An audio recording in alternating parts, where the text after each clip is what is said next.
Hey guys, so Finless Bob here, and I'm going to show you my iPod integration on my 2011 RT-S. Now in 2011 they had this box here, and basically what I believe this is, after wiring this out, is 12 volts is coming out of here, and this is a 5-volt regulator to power the iPod. And by the way, you just can't take any USB charger with an iPod and hook it up. It has to have the circuitry in it that Apple's looking for. Basically, there's some resistors that connect to data lines and tell the iPod and the charger to charge at certain rates depending on the resistance. I won't go into it. There's a bunch of articles on how to make your own and things like that. But basically, that's what that is. It's a 5-volt regulator to take 12 down to 5, plus the circuitry needed to charge the iPad. Now I'm filming with my new iPad. This is my old iPad I dropped, and I was going to toss it. I'm glad I didn't. So basically, this is the way I hooked my system up. By the way, back to the cable. I'm sorry, let me apologize. So the newer models, they took this circuitry and put it in the radio, which is underneath here.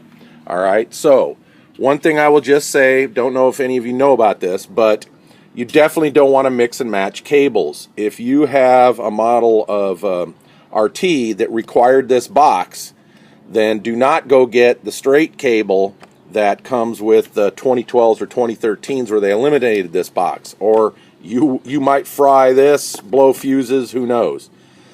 So just be careful if you've lost your cable, which cable you get.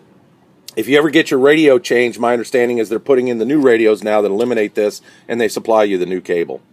Anyway, so this is my setup, and what I did is I Velcroed everything. Now, let me just say something. I've been an RC helicopter pilot for a long time where we're holding pretty heavy battery packs, and I always use what is called as heavy-duty Velcro, not the standard junk you can buy at Walmart or something. I go to a Home Depot or Home Base or whatever and get the Velcro. And as you can see, it's tenacious, okay? So this is how I held the regulator up, all right? And for my iPod, what I did is, because this is curved, I didn't want to put Velcro here because it'll rock. So I left a gap in the middle and put one on each side. And then on the back, I just put the hook part, the loop. Let's see, this is the loops. This is the hooks. Anyway, on the whole back. So when I attach it, I just basically rock it back and forth. And everything works great. I haven't had any disconnect issues or anything like that. Now, for you guys that are new to iPod or technology like this, let me just give you some tips.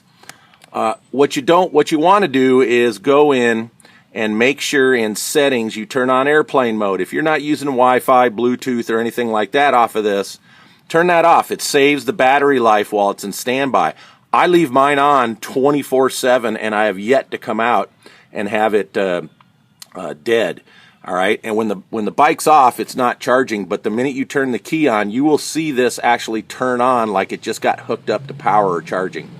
Oh, I'm in the street, pardon me, car going by. All right, next step is in settings. All right, and let me, I'm looking at it here at an angle. In settings is also go into your brightness on your screen. I mean, this is in your trunk, right? So go into brightness and change your brightness all the way down, all right? Because you don't need the screen on this, so when it does power up, or if it powers up for any reason, the screen isn't burning the battery, all right? So then it will remember that. And by the way, on older iPods like this, turn off automatic brightness, which uses the camera to sense ambient light, make the screen brighter. Okay, so a couple of tips on saving battery life. So again, what I did is I just took a junked old iPod. It's my CD player, basically, if you would call it that. I loaded it. I basically erased it, everything on it, reflashed the latest ROM, which I think was 6.1.2, I believe, and then just loaded every music that I had on it. And now it just works beautifully. I don't have my bike on, but the integration to the iPod works on the dash. You can select artists, albums, playlists, all that stuff, and I'm just loving it. It works great. I wouldn't be without it at all. So again, you guys can hook up your phones or whatever, but constantly pulling them in and out of here and wearing out the connector and everything. I just recommend maybe getting on eBay, find one with a cracked glass for cheap. Find someone who's got one with a cracked glass for cheap. It gets better battery life than a phone for sure. So I think the iPod this is a 4th generation, by the way. I think the iPod is just the ultimate solution, and it's been super reliable for me. I've been using it all the darn time. Okay, so just some iPod tips from me, and we'll see you later. Hope this video was helpful.